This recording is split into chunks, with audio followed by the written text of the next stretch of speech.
Iran ও Israel সংঘাত Asia সহ বিশ্বজুড়ে দুশ্চিন্তা বাড়াচ্ছে। বিশ্লেষকরা আশঙ্কা করছেন সংঘাত না থামানো গেলে পরিস্থিতি সর্বাত্মক যুদ্ধের দিকে গড়াতে পারে। তারা জানাচ্ছেন, যদি দীর্ঘমেয়াদী যুদ্ধ চলে তাহলে বিশ্বকে ভয়াবহ পরিণতি ভোগ করতে হবে। রিপোর্ট করছেন সুফিয়ান ফারাবি। রাতের আধারে ঘোষণা ছাড়াই ইসরায়েল ইরানে টার্গেট হামলা করে প্রাণহানি ও সম্পদহানি ঘটায়। আত্মরক্ষার্থে ইরানও পাল্টা হামলা চালিয়েছে তেল আবিবে। এরই মধ্যে জ্বালানি তেলের দাম বৃদ্ধি পেয়েছে বিশ্ববাজারে, প্রভাব আছে আকাশপথেও। 2 দিনের পাল্টাপাল্টি হামলায় ইসরায়েলের তুলনায় ইরানের ক্ষয়ক্ষতিও বেশি হয়েছে। এই সংঘাতের পরিণতি বিশ্ব অর্থনীতিতে পড়েছে। দীর্ঘমেয়াদে সংঘাত অব্যাহত থাকলে কুফল সারা বিশ্বে ছড়াবে বলে মত বিশ্লেষকদের। এটিকে এখনো সংঘাত কিংবা উত্তেজনা বলার সুযোগ নেই। ইসরায়েল এটিকে সরাসরি যুদ্ধ ঘোষণা করেছে। ইরান মুখে স্বীকার না করলেও তারাও যুদ্ধে লিপ্ত। এই যুদ্ধে ইসরায়েলের অন্তত 1 জন নিহত ও 69 জন গুরুতর আহত হয়েছেন। অন্যদিকে ইরানের সামরিক প্রধান নিহত হয়েছেন। সেই সাথে তাদের ক্ষতির পরিমাণ অনেক বেশি। ইসরায়েল এখন ইরানকে পুরোপুরি ধ্বংস করতে যাচ্ছে, বিশেষত তাদের পারমাণবিক স্থাপনাগুলো। যুদ্ধ কতদূর গড়াবে সে বিষয়ে এখনও নিশ্চিত না হলেও সব দেশকেই জ্বালানি তেলের সংকটে ভুগতে হবে বলে মনে করেন হংকং বিশ্ববিদ্যালয়ের বাংলাদেশি গবেষক ফরিদ আহমেদ।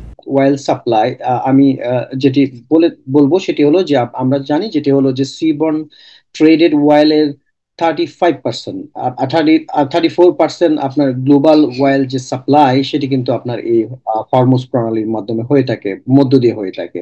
এবং এই জায়গায় আপনি যদি দেখেন যেটা হলো যে হরমুজ প্রণালী সর্বশেষ 1984 সালে যখন আপনার ট্র্যাঙ্কার যুদ্ধ, যেটি নাকি ইরান এবং ইরাকের মধ্যে সংঘটিত হয়েছিল, সেই সময় কিন্তু এটি বন্ধ ছিল কিছুদিনের জন্য।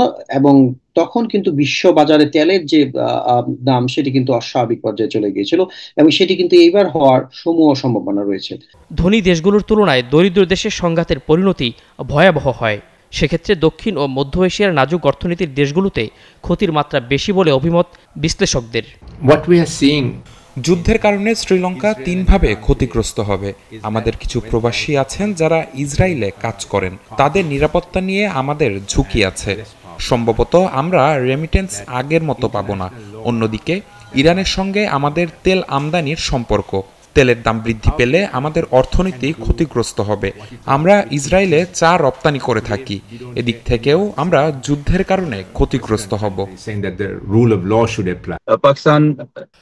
পাকিস্তানের প্রধানমন্ত্রী যেমনটি বলেছেন, আমিও সেভাবেই বলতে চাই।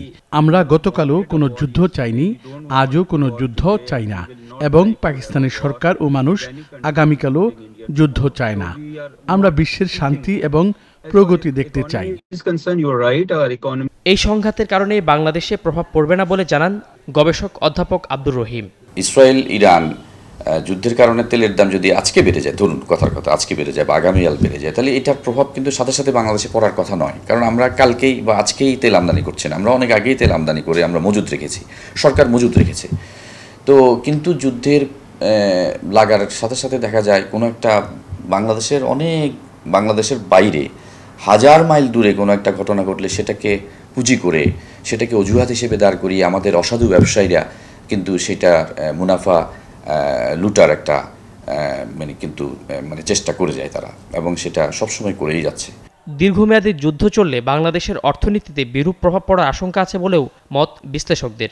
যদি সরকার যদি আসলে প্রশাসন চোখ কান খোলা থাকে, প্রশাসন যদি ঠিকভাবে কাজ করে, তাহলে এই সরকারের সময় এই সিন্ডিকেট গড়ে ওঠার কোনো সুযোগ নেই।